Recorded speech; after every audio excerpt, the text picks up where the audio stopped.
ఓం సాయిరామ్ శ్రీమాత్రే నమః. అమ్మ బిడ్డలందరికీ నమస్కారం ఫ్రెండ్స్. ఎలా ఉన్నారండి? ఏం చేస్తున్నారు? అందరూ బాగున్నారు కదా?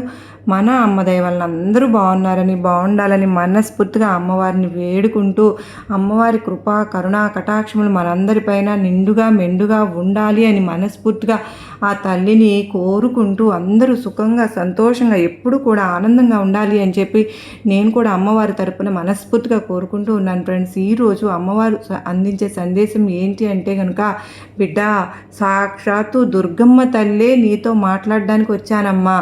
ఈ స్త్రీ వల్ల నీకు ప్రమాదం ఉంది. ఆవిడను దూరం పెట్టాల్సిందే, లేకపోతే నీకు నష్టం జరుగుతుంది. ఇది సాక్షాత్తు నీ దుర్గమ్మ మాట అని చెప్పి ఏదో తెలియని సందేశాన్ని ఈరోజు అమ్మవారు మనకు అందించడానికి మన ముందుకైతే వచ్చారు ఫ్రెండ్స్. మరి అమ్మవారు ఏమి సందేశం అందించినా కూడా అది మన భవిష్యత్తుకు పునాది అని చెప్పి మన అందరికీ తెలిసిన విషయమే కదండి. మరి ఆ సందేశం ఏమిటో మనం పూర్తిగా తెలుసుకోవాలి అనుకుంటే కనుక ఖచ్చితంగా మనం వీడియోకి ఎక్కడ స్కిప్ చేయకోకుండా చివరి వరకు చూస్తూనే మనకు అర్థమవుతుంది.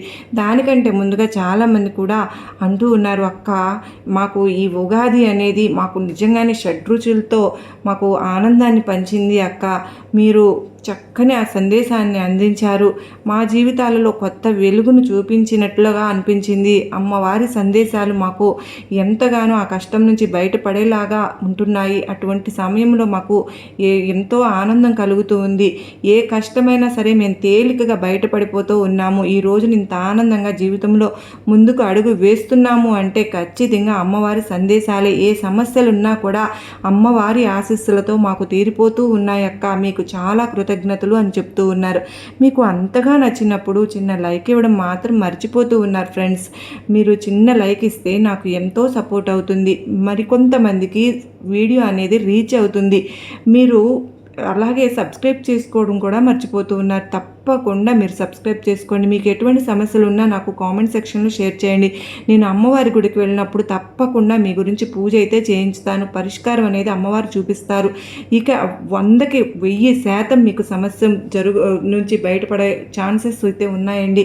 ఇక ఈరోజు ఏమాత్రం ఆలస్యం చేయకుండా అమ్మవారి సందేశం తెలుసుకుందామా? మరి బిడ్డ, ఇప్పుడు నీది చాలా దయాగుణం తల్లి. నీకు ఎటువంటి కష్టం వచ్చినా, ఎటువంటి బాధ వచ్చినా కూడా, ఎటువంటి నొప్పి నీకు కలిగినా కూడా మనసులో నీ యొక్క బాధను నువ్వే పడతావు తప్ప నలుగురితో కానీ నాతో కానీ ఆ బాధ ఉంది అని చెప్పి ఏ రోజు కూడా చెప్పలేదు. అలా చెప్పకుండా ఉండడం వల్ల నలుగురు కూడా బాధపడకుండా, నీ గురించి ఎక్కువగా ఆలోచించకుండా నువ్వు చాలా సంతోషంగా ఉంటున్నావు, ఆనందంగా ఉంటున్నావు అని చెప్పి ప్రతి ఒక్కరూ కూడా భ్రమపడుతూ ఉన్నారమ్మా. నీకు తెలియని విషయం ఏంటి అంటే కనుక, ఏ కష్టం వచ్చినా, ఏ బాధ వచ్చినా ఆ యొక్క దుర్గమ్మకు చెప్తున్నావు అని మాత్రం మర్చిపోతున్నావు. అయితే నీ మనసులో, నీ నోటిలో పదే పదే నా నామస్మరణ అనేది అలా వస్తూనే ఉంటుంది తల్లి.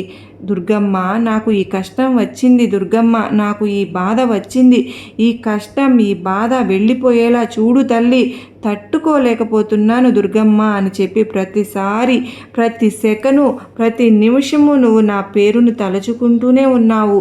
నువ్వు నా భక్తురాలివి బిడ్డ. నువ్వు ఇంత బాధలు పడుతుంటే, ఇన్ని కష్టాలను పడుతుంటే ఎలా చూస్తూ ఊరుకుంటాను చెప్పు? అయితే నీ బాధను, నీ కష్టాన్ని దూరం చెయ్యటానికే అని చెప్పి సాక్షాత్తు దుర్గమ్మ తల్లినే నీతో ఒక మాట చెప్పాలి అని చెప్పి నీ ముందుకు వచ్చానమ్మా. ఎందుకు ఇంత క్షోభను అనుభవిస్తున్నావు? ఆ స్త్రీని దూరం పెడితే సరిపోతుంది కదా. ఈ స్త్రీ నీ జీవితానికి ఒక దరిద్రంలాగా తయారయ్యింది.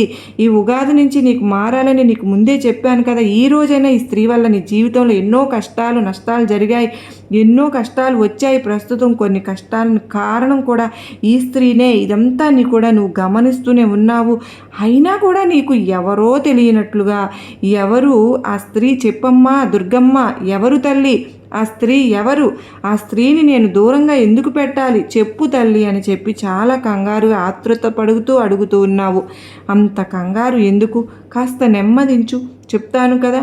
ఈ విషయాలన్నీ కూడా నీతో మాట్లాడడానికే కదా బిడ్డ ఈరోజు నేను నీ ముందుకు వచ్చాను. నేను వచ్చింది ఇప్పుడైనా సరే కానీ ఆ స్త్రీ ఎవరో నీకు చెప్పకపోతే నువ్వు నా భక్తురాలు అయినందుకు, నేను నీకు ఎటువంటి న్యాయాన్ని చేసినందుకు, నిజంగా చేయనందుకు తలదించుకుని నేను సిగ్గుపడతానమ్మా. నీకు ఈరోజు కొన్ని నేర్పించడానికే వచ్చాను, కొన్ని అలవాట్లు చేయడానికి వచ్చాను, కొన్ని పదే పదే నిన్ను హింసిస్తూ ఉన్న వాటిని ఎలా దూరం చేసుకోవాలో చెప్పడానికే వచ్చాను. మరి నువ్వు నిన్న వరకు తెలుసుకోలేకపోయావు కదా. ఈరోజు ఈ ఉగాది మరుసటి రోజునైనా సరే ఆ స్త్రీ ఎవరు అనేది నువ్వు తెలుసుకుని, ఇదంతా కూడా నేను జాగ్రత్తగా నువ్వు వింటే గనక నీకు అర్థమవుతుంది. నేను చెప్పేది ఇప్పుడే చెప్తాను, జాగ్రత్తగా విను తల్లి. నీతోనే ఉంటుంది ఆ స్త్రీ, నీకు ఒక స్నేహితురాలిలాగా, నీకు ఒక ఆత్మ బంధువులాగా, నీ మంచి కోరుకునే వ్యక్తిలాగా నీ వెన్నంటే తిరుగుతూ ఉంటుంది. నీ నుంచి ఏంటి, నీ చెడు ఏంటి, నీకు ఆదాయం ఎంత వస్తుంది, నువ్వు ఎంత సంతోషంగా ఉన్నావు, అసలు నీ చుట్టూ ఏమి జరుగుతుంది, ఇదంతా కూడా ప్రతిరోజు కూడా గమనిస్తూనే ఉంటుంది. కనుక అలా గమనిస్తూ నీ యొక్క సంతోషాన్ని చూడలేక కళ్ళల్లో నుప్పులు పోసుకుంటూ ఉంది. నువ్వు తింటుంటే చూడలేకపోతుంది, నువ్వు నవ్వుతుంటే చూడలేకపోతుంది, నువ్వు చక్కగా అందంగా ఒక చీర కట్టుకుని రెడీ అయ్యావు అంటే ఆ రెడీ అవ్వటానికి కూడా చూడలేకపోతుంది తల్లి. ఆ స్త్రీ ఎవరో ఇప్పటికే నీకు తెలిసే ఉంటుంది కదా. అవునమ్మా, అయితే నీ వెన్నంటే ఉంటుంది, నీ ఇంట్లోనే ఉంటుంది. కానీ నీ మంచి కోరినట్లుగా నీకొక ఆత్మ బంధువులాగా ఎక్కడికక్కడ నీకు సలహాలు సూచనలు ఇస్తూ నువ్వు ఎక్కడ ఎప్పుడు నాశనం అవుతావా అని చెప్పి కళ్ళల్లో ఒత్తులు వేసుకుని ఎదురు చూస్తూ ఉంది. అటువంటి స్త్రీని ఉగాది మరుసటి రోజునన్నా నువ్వు దూరంగా పెట్టాలి బిడ్డ. ఈరోజు నువ్వు మారాలి. నువ్వు ఇంత మంచిదానివి ఏంటమ్మా, ఆ స్త్రీ ఎవరో కూడా నీకు తెలుసు, నువ్వు ఎవరి పట్ల నష్టపోయావో కూడా నీకు తెలుసు. ఇంకా కూడా ఎందుకమ్మా నీకు వెలగడం లేదా ఏంటి ఆ స్త్రీ ఎవరో అని చెప్పి? రా అనే అక్షరంతో, సా అనే అక్షరంతో, ఈ 2 అక్షరాలతో ఏదో ఒక అక్షరంతో మొదలైన స్త్రీ నిన్ను వెంటాడి వేధిస్తూ ఉంది. ఎప్పుడైతే నువ్వు నాశనం అవుతావో, ఎప్పుడైతే నీకు నష్టాలు జరుగుతాయో, ఎప్పుడైతే నువ్వు ఏడుస్తావో, ఎప్పుడైతే నువ్వు జబ్బు పడతావో, ఎప్పుడైతే నువ్వు దిగులు పడి ఏ పరిష్కారం లేదని సమస్యతో అల్లాడిపోతూ ఉంటావో, అవి వచ్చినప్పుడల్లా వారు పండుగ చేసుకుంటూ ఉన్నారు తల్లి. ఆ సమస్యలు ఏమీ లేకుండా నవ్వుతూ సంతోషంగా ఆనందంగా ఉన్నప్పుడల్లా కూడా నిన్ను చూసి ఓర్వలేక ఏడుస్తూ ఉన్నారు. నీ నాశనాన్ని కోరుకుంటున్నారు. ఒక మనిషిగా, ఒక మంచిగా, ఒక చెడ్డ మాట చెప్పకుండా ఒక స్నేహితురాలుగా ఎక్కడికక్కడగా నటిస్తూ అనేక రకాలుగా నిన్ను హింసించాలని చెప్పి ప్రయత్నిస్తూ ఉన్నారు. నీ మీదే, నీ ఇంట్లో వాళ్ళకు చాడీలు చెప్పి నీకు నీ భర్తకు మధ్య గొడవలు పెట్టాలి అని చెప్పి కూడా చూస్తూ ఉన్నారు. అనేక సందర్భాల్లో ఇప్పటికి వారి మాటలు నమ్మి మోసపోతూనే ఉన్నావు. మళ్ళీ చెప్తున్నాను, నేను చాలా హెచ్చరించాను కూడా, మళ్ళీ నమ్ముతూనే ఉన్నావు వాళ్ళని. మళ్ళీ మోసపోతున్నావు. మళ్ళీ చెప్తున్నాను, మళ్ళీ నమ్ముతున్నావు, మళ్ళీ మోసపోతున్నావు. ఇలా పదే పదే పదే మోసపోతూనే ఉన్నావు. ఇలా పదే పదే నీ యొక్క పనులన్నీ కూడా వారు గమనిస్తూ నీ చేతవాని వారి పనులన్నీ కూడా చేయించుకుని ఏమీ ఎరగనట్లుగా అవసరాలన్నీ కూడా తీర్చుకుని, అవసరం తీరిపోయిన తర్వాత నీ చేత పని చేయించుకున్న పని పట్ల లాభాలు వచ్చిన తరువాత నిన్ను ఒక పక్కన పెట్టేస్తూ ఉన్నారు. నిన్ను ఒక యంత్రంలాగా చూస్తూ ఉన్నారు. బిడ్డ, వాళ్ళే ఎవరో కూడా నీకు ఇప్పటికే పూర్తిగా అర్థమైపోయి ఉంది కదూ. అవును బిడ్డ, వారే. ఆ స్త్రీని నమ్మా, దుర్గమ్మనే నేను చెప్తున్నాను. సాక్షాత్తు కనక దుర్గమ్మనే నీతో ఈ మాట చెప్పాలి అని చెప్పి వచ్చాను. ఒక స్త్రీ అంటే ధైర్యంగా ఉండాలి. ఆ ధైర్యం అనేది ఏ విధంగా ఉండాలి అంటే, మాటల్లో ధైర్యం కనిపించాలి, కంటి చూపులో ధైర్యం కనిపించాలి, చిరు నవ్వులో ధైర్యం కనిపించాలి, చేసే పనులలో ధైర్యం కనిపించాలి, గుండె నిండా ధైర్యాన్ని నింపుకోవాలి. ఈ ఉగాది మరుసటి రోజు ఎదుటి వ్యక్తి నీతో ఎలా మాట్లాడాలంటే వెన్నులో వణుకు పుట్టేంత ధైర్యంగా ఒక ఆడది ఎదుటి వారికి కనిపించాలి. అది ఆడవారికైనా సరే కానీ, మగవారికైనా కానీ. గుర్తుంచుకో, ఈరోజు చెప్తున్నాను తల్లి. నేను మహిషాసుర మర్దినిగా మారి ఆ యొక్క రాక్షసుని ఎలా సంహరించానో నీకు తెలియంది కాదు కదా.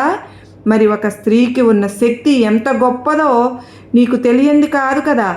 మరో జన్మకు అంటూ మళ్ళీ ఉంటానో పోతానో కూడా తెలియని పరిస్థితులన్నింటినీ కూడా అంగీకరించి ఒక స్త్రీ గర్భంలో ఒక బిడ్డకు జన్మనిస్తుంది. ఆ బిడ్డ పుట్టిన తరువాత తన యొక్క ఆకారాన్ని కోల్పోతుంది అని చెప్పి తెలిసినా కూడా తన బాడీలో ఎన్నో రకాలైన మార్పులు వస్తాయి తన శరీరంలో అని చెప్పి తెలిసినా కూడా అన్నింటికీ స్థిరపడి సిద్ధపడి మరొక బిడ్డకు జన్మనిస్తుంది.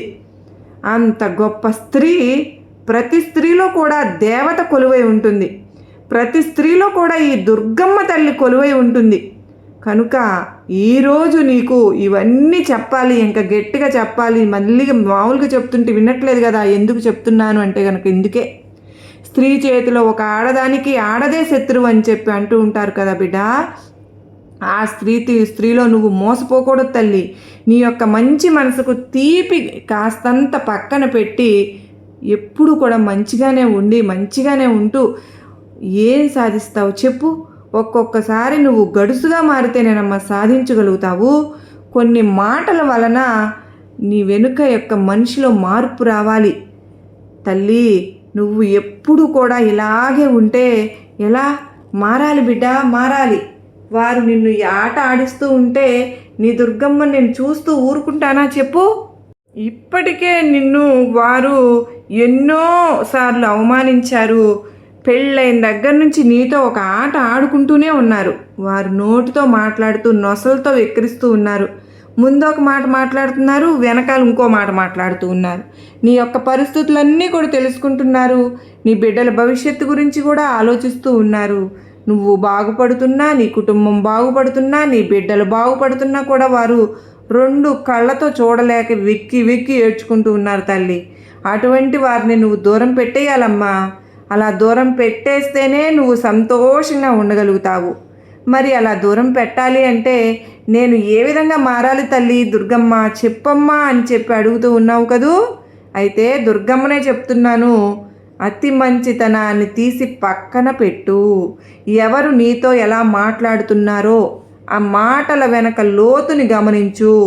ముఖ్యంగా ఈ రా అనే అక్షరం, సా అనే అక్షరం ఈ ఇద్దరు స్త్రీల వల్ల నీకు, లేదా ఇద్దరిలో ఒక్క పేరు ఉన్న స్త్రీ వల్ల కానీ నీకు నష్టం జరుగుతుంది అని చెప్పి ఇప్పుడు తెలుసుకున్నావు. కనుక ఆ స్త్రీని నీ దగ్గరకు వచ్చినప్పుడు నోటితో మాట్లాడుతూ నొసలతో ఏ విధంగా ఎక్కిరిస్తుందో ఆ స్త్రీని నువ్వు అర్థం పట్టినట్లుగా నీ మాటల రూపంలో చూపించు. నీతో మాట్లాడడానికి వెన్నులో వణుకు పుట్టించేంత నీ మాట తీరును చూపించు. నువ్వు చాలా తెలివైందని తల్లి. కాకపోతే కొన్ని విషయాల ద్వారా కొన్ని విషయాల దగ్గర పూర్తి తెలివితేటలను తీసి పక్కన పెట్టేస్తూ ఉన్నావు. వారు నీతో కాస్తంత నవ్వుతూ మాట్లాడినా, వారు నీతో కాస్తంత మంచిగా మాట్లాడినా, కాస్తంత మురిపంగా మాట్లాడినా, నీ బాగు కోరే వాళ్ళలాగా మాట్లాడినా వెంటనే వారి మాటల్లో నువ్వు పడిపోతూ ఉన్నావు. అలా అయితే ఎలా చెప్పు? ఒక్కసారి వారి మాటల్లో పడే ముందు ఒక నిమిషం కూర్చుని కళ్ళు మూసుకుని వారి వల్ల నీకు ఎన్ని కష్టాలు జరిగాయో ఆలోచించు. సడన్గా వారిలో మార్పు వస్తుందా అని నీకు నువ్వే ప్రశ్నించుకో. అలా ప్రశ్నించుకున్నప్పుడు నీకు వచ్చే సమాధానం ఏంటి అంటే కనుక ఆ మార్పు రాదు అని చెప్పి. ఇదే వాస్తవం బిడ్డ. ఎందుకంటే ఎవరు ఎటువంటి వారు అన్నం మొత్తం కూడా ఉడికిన తర్వాత అన్నాన్ని అంతా కూడా చూడాల్సిన అవసరం లేదమ్మా. కేవలం ఒక్క మెతుకు పట్టుకుని చూస్తే మనకు సరిపోతుంది. కనుక వారు ఎటువంటి వారో వారి జీవితం అంతా నువ్వు చూడాల్సిన అవసరమే లేదు. నీతో వారు ప్రవర్తించే ఒక్క రోజు చాలు బిడ్డ. నీ పట్ల వారు ఏ విధంగా మోసం చేస్తూ ఉన్నారు, నువ్వు ఏ విధంగా మోసపోతున్నావు అని చెప్పి నీకు ఎన్నో సలహాలు నేను ఇచ్చే ఉన్నాను. ఆ సలహాలను పాటించమని చెప్పి అడుగుతూ ఉన్నాను. కానీ వారికి ఏదైనా అవసరం వచ్చినప్పుడు, నీ దగ్గరకు వచ్చినప్పుడు అడుగుతారు. వారి అవసరం తీరిస్తేనే మాట్లాడుతారు. వారి అవసరం తీర్చకపోతే నీతో మాట్లాడరు. ఎందుకు తల్లి వారితో నీకు అనిపించడం లేదా? నీకు అటువంటి వారితో మొహమాటము, మంచితనము, భయంగా మాట్లాడడం ఇవన్నీ అవసరమా బిడ్డ? ఇంకొకసారి నిన్ను అనాలని వచ్చే మాట నువ్వు తెచ్చుకోవద్దు. అనాల్సి వచ్చే మాట మాత్రం తల్లి. ఎందుకంటే ఏ దుర్గమ్మ తల్లి అయినా కానీ తన బిడ్డలు ధైర్యంగా బ్రతకాలి అని చెప్పే కోరుకుంటుంది. అలాగే నేను కూడా నువ్వు ధైర్యంగా బ్రతకాలని నేను చెప్పి కోరుకుంటున్నానమ్మా. నీ కోసం నువ్వు ఆలోచించుకో. నువ్వు ఎక్కడ కూడా నువ్వు తక్కువ చేసుకో మాకు. ఎదుటివారు నిన్ను తక్కువ చేసే ప్రయత్నం చేస్తూ ఉంటే ఎదుటివారు తక్కువ చేసే ప్రయత్నాన్ని అడ్డగించడం నేర్చుకో. ఎప్పుడైనా సరే కానీ నీ తెలివితేటలను ఎదుటివారు ఏ జ్ఞానం చేస్తున్న నీ మాటలను ఎటకారంగా మాట్లాడుతూ ఉన్నా కూడా నీ యొక్క చేష్టలను పనికిరాని చేష్టలుగా వాళ్ళు ముద్రించబోతున్నా, నిన్ను తక్కువగా చేసి మాట్లాడినా, నిన్ను అనేక రకాల మాటలతో హింసిస్తూ ఉన్నా, ఇలా ఎన్ని రకాలు జరుగుతూ ఉన్నా కానీ వీటన్నిటినీ కూడా నువ్వు ఎక్కడికక్కడ ఖండించు. ఎందుకంటే నువ్వు పడుతున్నప్పుడు బాధలు ఎవ్వరు కూడా నీ వెన్నంటే లేరు కదా బిడ్డా. నీకు ఏ రోజు ధైర్యాన్ని ఇవ్వలేదు కదా. అప్పుడు కరోనా వచ్చింది నీకు. వారితో నువ్వు ఎన్ని అగచాట్లు పడ్డావు, ఎన్ని మాటలు పడ్డావు, ఎంత గేలి చేశారు నిన్ను. ఇవన్నీ కూడా మరచిపోయావా? ఎక్కడ మంచితనం తల్లి? ఎంతవరకు మంచితనం? ఎంతవరకు నీ ప్రాణం పోయేంతవరకు మంచితనాన్ని చూపిస్తే నీ మంచితనాన్ని వారు పిచ్చి వాళ్ళలాగా చేసుకుని పిచ్చితనంగా భావించి ఎక్కడికక్కడ నిన్ను తొక్కేయాలని చూస్తూ ఉన్నారు కదా. ఆ తొక్కేయాలని చూసే వారికి నువ్వు కాలి కింద చెప్పులాగా ఉపయోగపడతావా చెప్పు? వారి చెంప మీద కొట్టే దెబ్బలాగా నీ యొక్క ఎదురు సమాధానం ఉండాలి తల్లి. ఇదే నేర్చుకోవాలి, ఇదే తెలుసుకోవాలి, ఇదే సత్యం, ఇదే వాస్తవం. ఒక స్త్రీ ఎప్పుడూ కూడా ఒక సింహంలా, ఒక పులిలా ఎదుటివారిని కనపడాల్సిందే. అలా కనపడితేనే ఇలా నోర్లు వెళ్ళబెట్టి పదే పదే నిన్ను హింసిస్తున్న వారి నోర్లు మూతపడతాయి. బిడ్డ, నీ గురించి నువ్వు ఆలోచించుకో. నీ కుటుంబం గురించి నువ్వు ఆలోచించుకో. నీ బిడ్డల గురించి నువ్వు ఆలోచించుకో. నీ యొక్క భవిష్యత్తు రేపు ఏ విధంగా ఉండబోతుందో ఇది ఆలోచించుకో. పదే పదే వారి కింద మాటలకు భయపడిపోతూ, అయ్యో ఇది చేస్తే ఏమన్నా అనుకుంటారా, ఇది చేయకపోతే ఏమన్నా అనుకుంటారా, ఈ వస్తువు కొంటే ఏమన్నా అనుకుంటారా, ఇది కొనకపోతే ఏమన్నా అనుకుంటారా, నేను ఇప్పుడు అన్నం తింటే ఏమన్నా అనుకుంటారా, నేను ఇప్పుడు నిద్రపోతే ఏమన్నా అనుకుంటారా, నా బిడ్డలకు బట్టలు వేస్తే ఏమన్నా అనుకుంటారా, నేను ఇది తింటే ఏమన్నా అనుకుంటారా? ఎవరు తల్లి అనుకునేది? ఏమని అనుకుంటారు? ఇది నీ జీవితం కదా, ఇది వారి జీవితమా? వారి చేతల్లో బ్రతుకుతూ ఉన్నావా నువ్వేమన్నా? వారు కనుసైగలో నీ బ్రతుకు ఆధారపడి ఉందా? లేదు కదా. మరి ఒకరి కింద తలవంచాల్సిన అవసరం నీకేం వచ్చింది బిడ్డ చెప్పు. నేను ఒక తల్లిగా నిన్ను ఖండిస్తున్నాను తల్లి. ఈ యొక్క పిరికితనానికి, ఈ యొక్క అధర్యానికి ఇప్పటికైనా కానీ నువ్వు ఫుల్ స్టాప్ పెట్టకపోతే నిన్ను నేను కూడా కాపాడలేను. ఒక స్త్రీయే మరొక స్త్రీకి అనేది ఎప్పుడు కూడా ధైర్యంగా ఉండాలి అని చెప్పి ఏ తల్లి అయినా కానీ తన బిడ్డల బాగోగులు కోరుకుంటూ ఉంటుంది. అలాగే ఈరోజు ఒక తల్లి స్థానంలో నా బిడ్డ బాగు కోరుకున్నాను కనుకనే ఇలా వచ్చి నేను నీ ముందుకు వచ్చాను. ఆ స్త్రీ ఎవరో నీకు తెలియపరచాలని చెప్పి నీ ముందుకు వచ్చాను బిడ్డ. నీ మనసులో ధైర్యాన్ని నింపాలి అని వచ్చాను. నీలో ఉన్న భయాన్ని పోగొట్టాలని చెప్పి వచ్చాను. నీలో ఉన్న పిరికితనాన్ని తీసేయాలని చెప్పి వచ్చాను. నీలో ఉన్న జాతకంతనాన్ని తీసేయాలని చెప్పి వచ్చాను. నిన్ను ఒక మనిషిగా, నిన్ను ఒక పరమ అంటే ఎలా చెప్పాలి, నిన్ను ఒక తెలివిగల దానిలాగా చూడాలని చెప్పి వచ్చాను. అంటే ఇప్పటి వరకు నేను తెలివి తక్కువదన్నా తల్లి దుర్గమ్మ అంటే వారి మాటలు పట్టించుకున్నంతకాలం, వారికి సమాధానానికి భయపడుతూ సమాధానం చెప్పినంతకాలం, వారి పప్పులు ఉడికినంతకాలం నువ్వు తిక్కల దానివేనమ్మా. మరి నువ్వు తిక్కల దానివి అని చెప్పి నేను అంటూ ఉంటే నీ కోపం వస్తోంది కదా. మరి చాటున వారు నీ గురించి 100 సార్లు నువ్వు తిక్కల దానివి అని చెప్పి చెప్పుకుంటూ ఉన్నారు. అందుకే నిన్ను ఈ విధంగా ఆటాడిస్తూ ఉన్నారు అని చెప్పి చెప్పుకుంటున్నారు. నీ మనసులో బాధను మాత్రం ఎవరికీ చెప్పవే. నీకేదన్నా కష్టం వచ్చినా నష్టం వచ్చినా ఎదుటివారికి మాత్రం చెప్పుకునే నీ బాధను ఎవరికి చెప్పుకుందాము, పంచుకుందాము అని చెప్పి ఎప్పుడు అనుకోవు. ఒక్కదానివే నీలో నువ్వు నీ తప్పు నీ కష్టాన్ని ఎవరితో పంచుకోకుండా ఒంటరిగా నిలబడే ధైర్యం నీలో ఉంది. కేవలం వారికి ఎదురు తిరిగి సమాధానం చెప్పే ధైర్యం నీలో లేదా చెప్పు. ఇంకా ఎంతకాలం పిరికిదానిలో బ్రతుకుతావు తల్లి? ఇప్పటికే సగం జీవితం అయిపోయిందా లేదా? నువ్వే చెప్పు, సగం జీవితం అయిపోయిందా లేదా? ఇప్పటికే వారికి చేతల్లో బ్రతికావు. వారు నీ కోసం ఎంత పొరుగు తీశారో, వారు నిన్ను నలుగురిలో ఎంత చులకన చేశారో, వారు నిన్ను నలుగురిలో ఎంత హేళన చేశారో ఆ ఇంట్లో వాళ్లే కదా అని చెప్పి నమ్మినందుకు నిన్ను పరాయిదానిలాగా ఒంటరిగా ఎన్నిసార్లు ఎక్కడికక్కడ నిన్ను నుంచోబెట్టే ప్రయత్నం చేశారు. ఇవన్నీ కూడా నేను చూస్తూనే ఉన్నావు కదా. మరి నువ్వు ఆనందించినప్పుడు ఎంతగా ఏడ్చారు. నీ బిడ్డలు ఎదుగుతూ ఉంటే ఆ ఎదుగుదలను చూడలేక ఎంత కన్నీటిని కార్చుకున్నారు. ఆ ఇంట్లో ఒక నష్టం జరిగితే ఆ నింద నీ మీద వేశారు. ఇవన్నీ కూడా గమనిస్తూనే ఉన్నావు. మరి ఇన్ని గమనించిన నీ బుద్ధి ఏమైపోయింది తల్లి? నీ బుద్ధి గడ్డి తినిందా? చెప్పు నువ్వే.